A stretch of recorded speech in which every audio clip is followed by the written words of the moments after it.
नमस्कार प्रीत भाई, बहुत बहुत स्वागत है आपका। नमस्कार।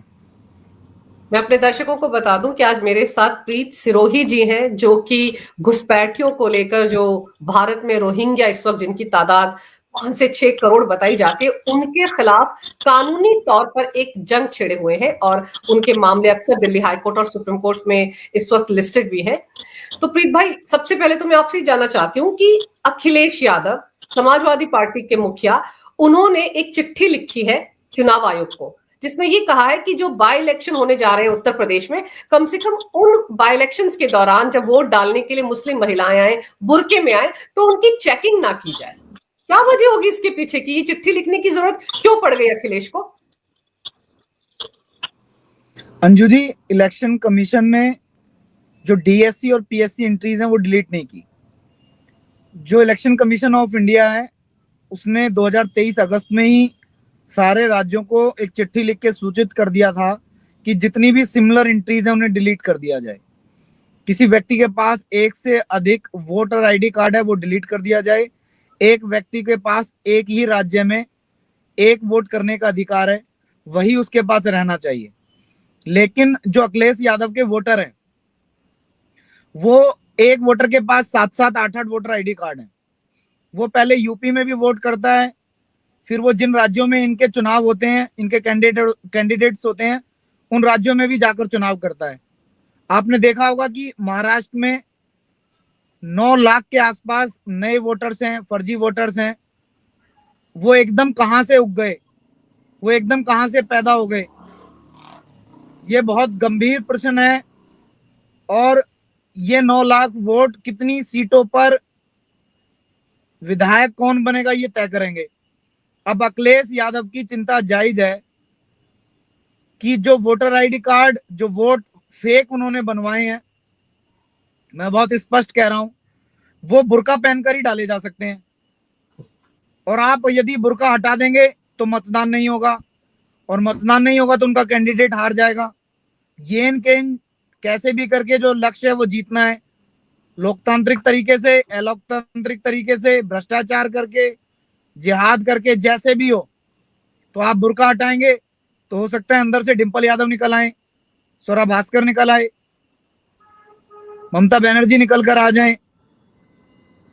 तो बुर्का बुर्का शायद हो सकता है कि राष्ट्रीय पोशाक हो, लोकतंत्र से ऊपर हो, इसलिए उन्होंने चिंता व्यक्त की हो।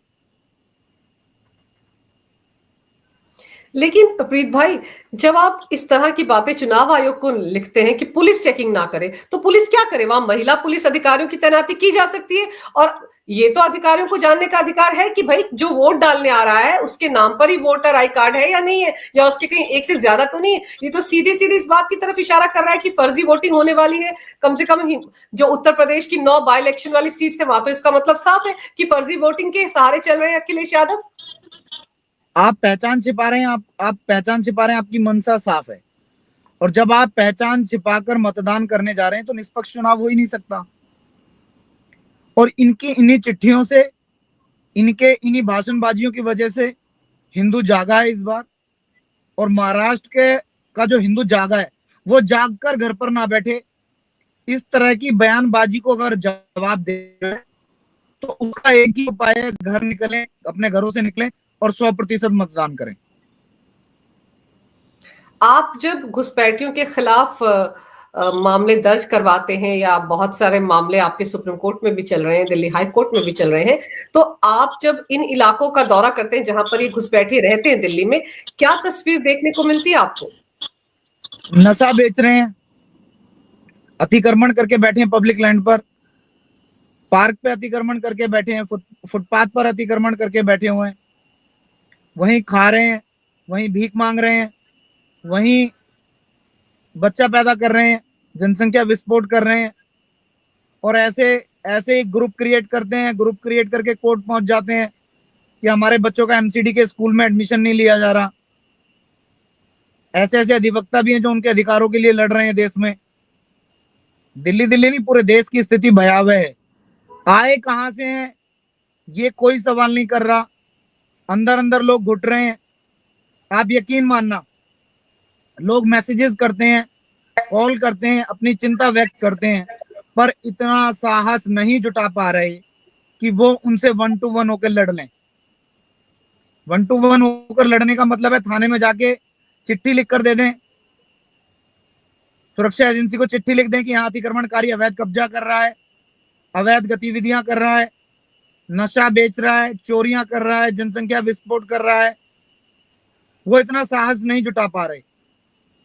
तो जो लोग साहस नहीं जुटा पा रहे, उनके पास अवसर है महाराष्ट्र में अवैध घुसपैठियों को देश से बाहर निकलवाने का, महाराष्ट्र से बाहर निकलवाने का, कि वो अपने घरों से निकलें और ऐसी सरकार को चुने जो घुसपैठ के विरोध में पहली बार अपने मंचों से कह रही है कि देश के अंदर वोट जिहाद हुआ है, फर्जी वोट बने हैं, घुसपैठियों के वोट बने हैं, घुसपैठियों के आधार कार्ड, राशन कार्ड, बैंक खाते के ऊपर जिन्होंने प्रश्न चिन्ह खड़ा किया, ऐसी सरकार वो चुने।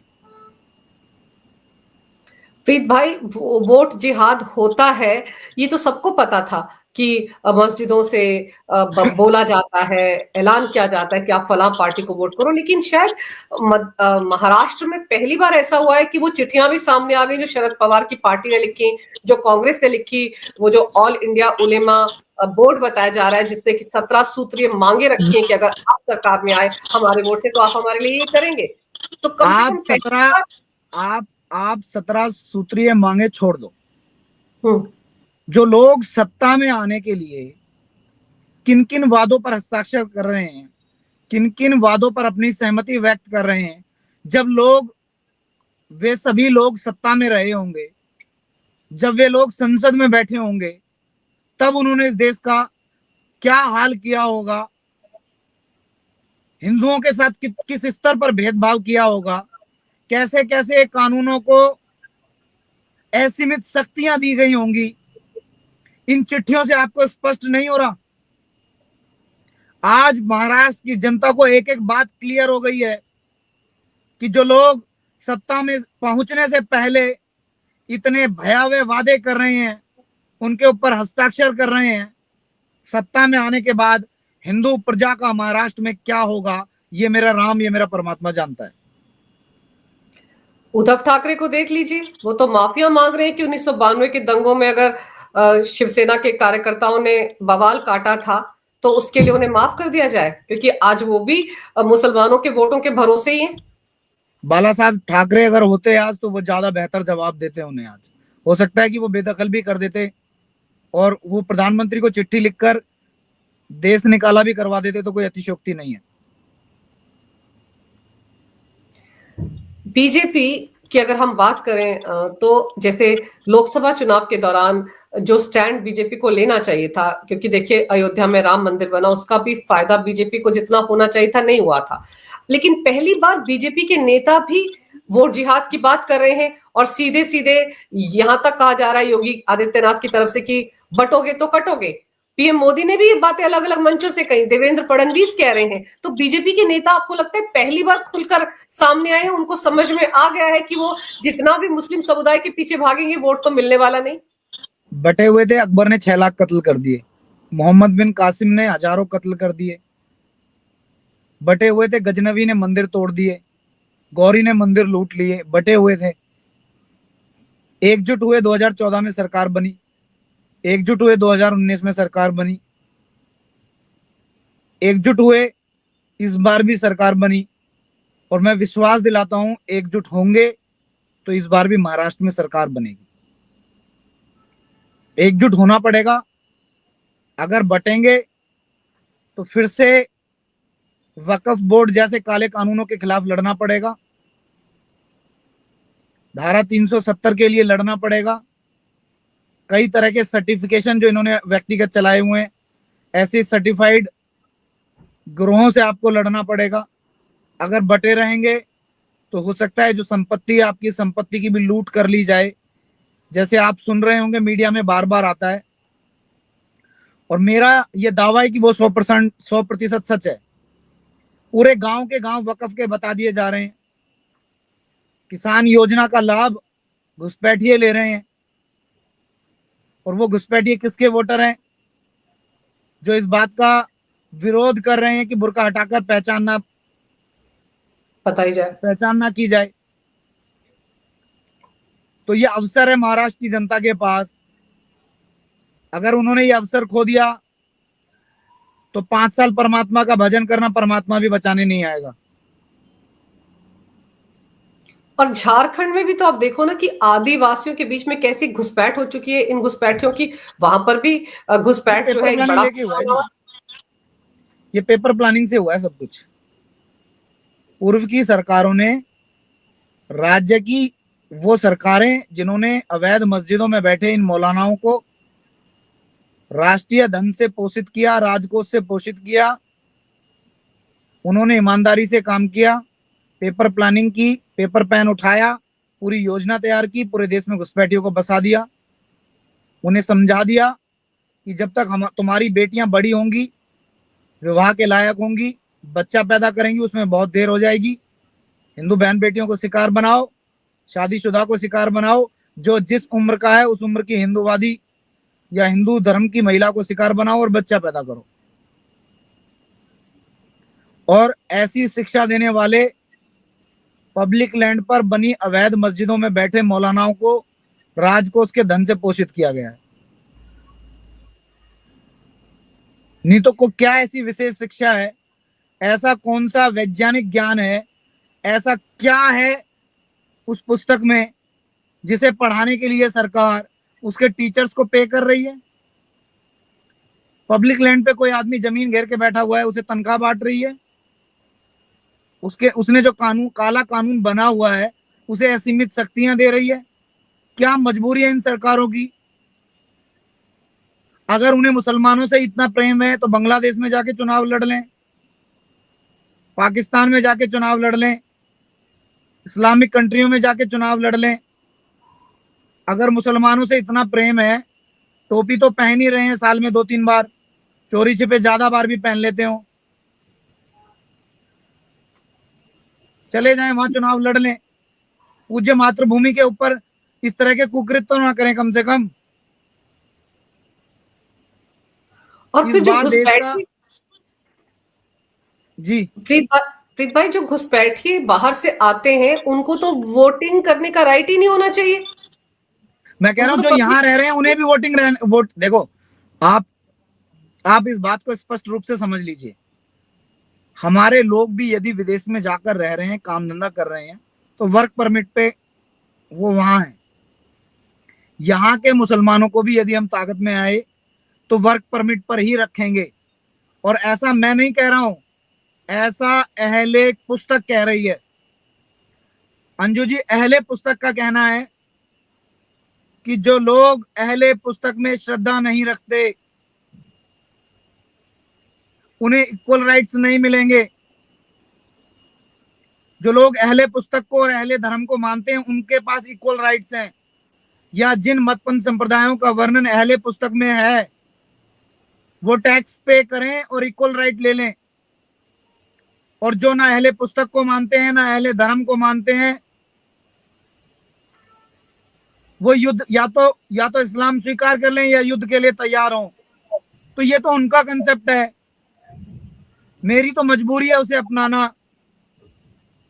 कि यदि आप पूज्य मातृभूमि में आपकी आस्था नहीं है तो आप वर्क परमिट पे रहेंगे, आपका जमीन के ऊपर कोई मालिकाना हक नहीं होगा, आपका पैसा, आपकी ज्वेलरी, ये इसके ऊपर आपका अधिकार है। आप भारत के संविधान को नहीं अंगीकृत करते, आप अपनी व्यक्तिगत किसी कानून में आस्था रखते हैं तो आप यहाँ वर्क परमिट पे रहेंगे, बिल्कुल क्लियरिटी है। और जब यहाँ के संविधान में आपकी आस्था नहीं है, आप व्यक्तिगत कानून लेकर घूम रहे हैं, पूज्य मातृभूमि में आपकी कोई आस्था नहीं है, भारतीय संस्कृति में आपकी कोई आस्था नहीं है, इस देश की नदियों में आपकी कोई आस्था नहीं है, रामकृष्ण में आपकी कोई आस्था नहीं है, तो आप यहाँ परमिट पे हैं। आप एक भी हरकत करेंगे उठा के देश से बाहर फेंक दिया जाएगा, आजीवन कारावास कर दिया जाएगा। और ये कोई नई बात नहीं है। आप चले जाओ किसी भी देश में, वहां वर्क परमिट पर रहने वाले लोगों के लिए नियम कानून है, वो नियम कानून भंग होगा आपको जेल जाना पड़ेगा। तो यहां लागू करने में क्या आपत्ति है? 2 अरब वर्ष, 1 अरब 96 करोड़, 8,01,24 वर्षों से देश हमारा है। उसके बाद भी बड़ा दिल करके बांट दिया, हम चुपचाप देखते रहे। अब आप ये सोचो इस पे कब्जा कर ले, हम तमाशा देखें, तो तमाशा बना देंगे। इस बार हम तमाशा देखेंगे नहीं बिल्कुल भी। पर प्रीत भाई, जब आप दिल्ली में काम करते हैं तो कैसे कैसे मामलों से आपका सामना होता है? इससे पहले मैं आपसे एक बात कहूंगा, जी। आपने किसी भी अच्छे मुसलमान को सड़कों पर उतरकर, किसी अच्छे उलेमा, मौलवी, मुल्ला को सड़कों पर उतरकर ये कहते हुए सुना है कि ये जो मुल्ला खड़ा है ये घुसपैठिया है, देश के प्रधानमंत्री, देश के गृह मंत्री, राज्य की सरकारें इसे देश से बाहर कर दें? तो मैं कैसे मान लूं ये उनके सगे नहीं है, ये उन्हें संरक्षण नहीं दे रहे हैं, ये उन्हें पोषित नहीं कर रहे हैं, ये उनके माध्यम से हमारी बहन बेटियों को निशाना नहीं बना रहे हैं? मैं कैसे मान लूं कि ये उनके माध्यम से पब्लिक लैंड को चिन्हित कर उस पर अतिक्रमण नहीं कर रहे हैं? मैं कैसे विश्वास कर लूं इन अविश्वासी लोगों पर? आपने किसी पार्टी के मुल्ला मोर्चा को कहते सुना हो कि आज हम सड़कों पर उतरेंगे, गोष्ठी करेंगे, घुसपैठियों को देश से बाहर करेंगे, घुसपैठिए देश की आंतरिक सुरक्षा के लिए खतरा है? कितने कितने वो मुल्ला हैं जो खुद को भारतीय कहते हैं, जो कचहरी चले गए कि इनकी वजह से हमारा समाज में माहौल खराब हो रहा है, द्वेष बढ़ रहा है, आप इन घुसपैठियों को चिन्हित करके बाहर कर दीजिए। आज आप एनआरसी की बात कीजिए, आप आज घुसपैठियों को देश से बाहर निकालने की बात कीजिए। वामपंथी इनको लीड करेंगे और ये अनपढ़ जाहिल लोग सड़क पर आ जाएंगे।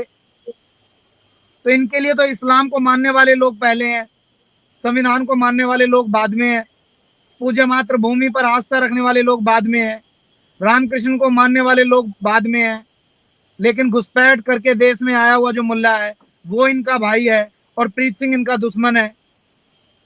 कितने अच्छे मुसलमानों ने इस बात का विरोध किया है कि पब्लिक लैंड पर या बिना खरीदे जमीन पर मस्जिद बनाना हराम है, इन मस्जिदों को हटा लो। कितने मुल्लाओं ने विरोध किया है, मैं पूछ रहा हूं आपके चैनल के माध्यम से। कितने मुसलमानों ने इस बात का विरोध किया कि इस्लाम में बुत पूजा हराम है, ये दरगाह, ये पीर पूजना हराम है? कितने मुसलमानों ने विरोध किया? जो कहते हैं मुसलमान, सारे मुसलमान एक जैसे नहीं होते, वो अच्छे वालों से मुझे मिलवा दो। राष्ट्रवादी दलों में भी, देशभक्ति की बात करने वाले दलों में भी मुल्ला मोर्चा है।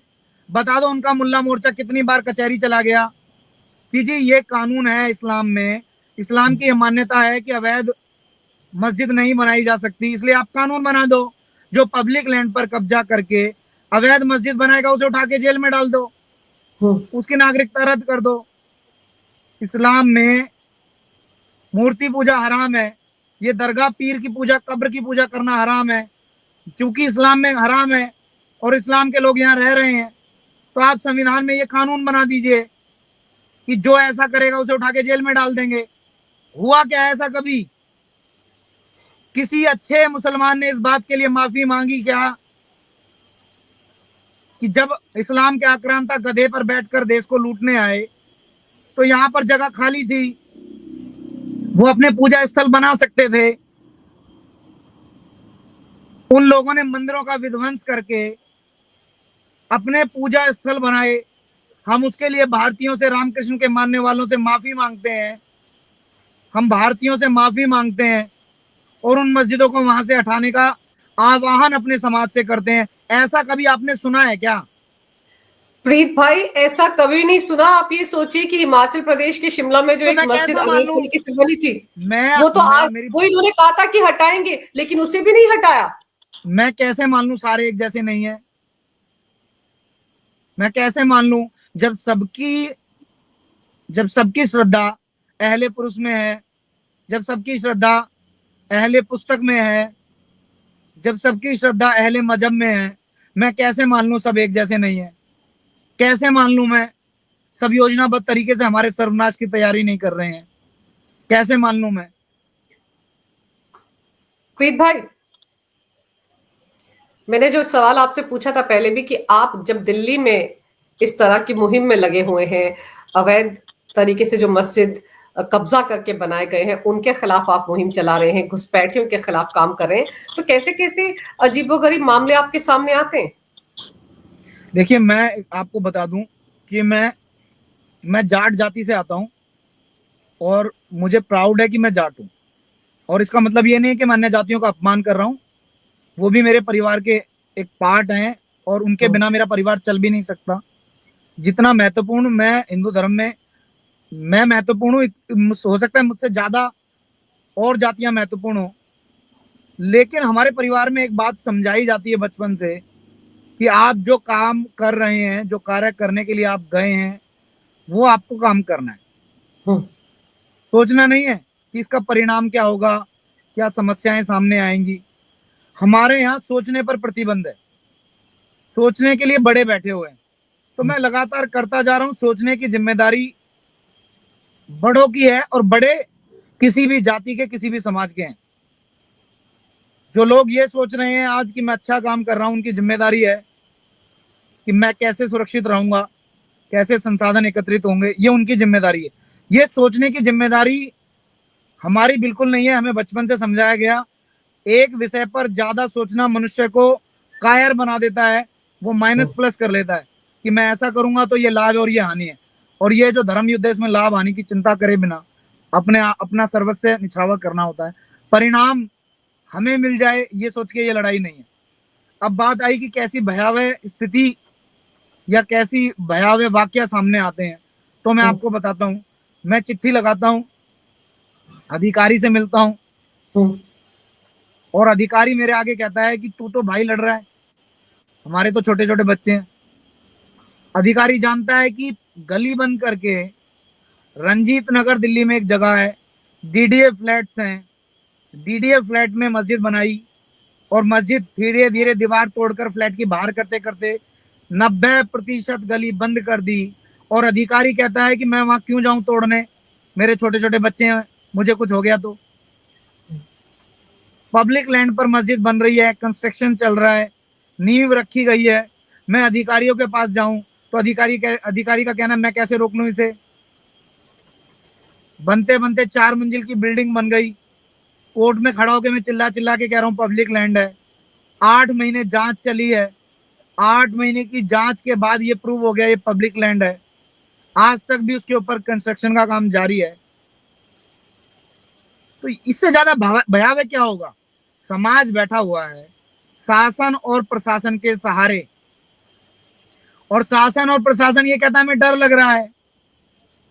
शासन और प्रशासन का एक ही गीत है, दंगा हो गया, लॉ एंड ऑर्डर बिगड़ गया। तो जो लोग लॉ एंड ऑर्डर बिगाड़ देते हैं, जिन लोगों ने प्रशासन के मन में ये भय बिठा दिया कि हमें छेड़ोगे तो लॉ एंड ऑर्डर बिगड़ जाएगा, तो मैं उन लोगों को क्यों ना देश में परमिट के ऊपर रखा जाए, क्यों ना उनके सगे संबंधी घुसपैठियों को देश से बाहर निकाला जाए, क्यों ना मैं ये लड़ाई लड़ूं। भय में क्यों जीऊं मैं, क्यों भय में जिए मेरा परिवार, क्यों जिए वो लोग जो रामकृष्ण को मानते हैं, वो अपने ही पूर्वजों की भूमि पर भय में क्यों जिए। जब शासन प्रशासन के अधिकारी वो भय, उन्हें भय लगता है, तो वो लोग जो उस गली में रह रहे हैं, वो लोग जो उस बिल्डिंग में रह रहे हैं, वो लोग जो उस मोहल्ले में रह रहे हैं, वो लोग जो उस विधानसभा क्षेत्र में रह रहे हैं, जिस राज्य में रह रहे हैं, उनकी कितनी भयावह स्थिति होगी, वो कितने डर के साये में जी रहे होंगे। ये अपने आप में बहुत बड़ा चर्चा का विषय है। बिल्कुल सही कह रहे हैं आप, क्योंकि हालात तो मतलब दिन ब दिन खराब भी होते जा रहे हैं। आप सोचिए, बांग्लादेश से जो घुसपैठिए आते हैं वो जम्मू कश्मीर पहुंच जाते हैं, वो गुजरात जादू पहुंच है, जाते हैं, प्रदेश पहुंच जादू जाते है। हैं। कैसा जादू है। बंगाल की सीमा से घुसे, राजस्थान पहुंच गए। कौन है वो लोग जिन्होंने रास्ता बता दिया कि तुझे बांग्लादेश में से घुसना है, बंगाल के रास्ते से घुसना है और राजस्थान चले जाना है। कौन है वो लोग जिन्होंने रोड मैप डिजाइन करके दिया कि तुझे जम्मू कश्मीर पहुंचना है, तुझे हरियाणा पहुंचना है, तुझे पंजाब पहुंचना है, तुझे मध्य प्रदेश में पहुंचना है, उस राज्य की उस राजधानी में पहुंचना है, वहां पुल के नीचे कब्जा करना है, वहां पब्लिक लैंड के ऊपर कब्जा करना है, वहां अस्पताल है, वहां रोजगार मिलेगा, वहां फलाना आदमी मिलेगा। कौन लोग हैं जो इन्हें मोबाइल नंबर की सिम बांट रहे हैं, कौन सी वो एजेंसी है, कौन से ऐसे महानुभाव हैं जिन्होंने इनके वोटर आईडी कार्ड बना दिए, आधार कार्ड बना दिए, पहचान पत्र बना दिए, बैंक का खाता खुलवा दिया। कौन वो लोग हैं, कौन वो महापुरुष हैं जिन्होंने पूज्य मातृभूमि को बेच दिया? कौन वो लोग हैं? उनकी जांच तो होनी चाहिए ना। उनकी जांच जो सरकार कराएगी, वो सत्ता में 20-30-50 वर्ष तो बनी रहे। आप जाग गए, आपके जागने का क्या फायदा है? आप घर पे बैठे हुए, आप जाग गए, आप मौन धारण करे बैठे हैं। एक बटन ही तो दबाना है मतदान के दिन, और आप ज्यादा जाग गए हैं तो आप जिम्मेदारी ले लो अपने गली मोहल्ले की, हम 100% मतदान करेंगे। आप टेलीफोन कर दो अपने रिश्तेदारों को। किसी भी समस्या के स्थायी समाधान के लिए स्थायी सरकार की आवश्यकता है, और वो स्थायी तभी बनी रहेगी जब आप घर में से निकल के वोट डालेंगे। बिल्कुल।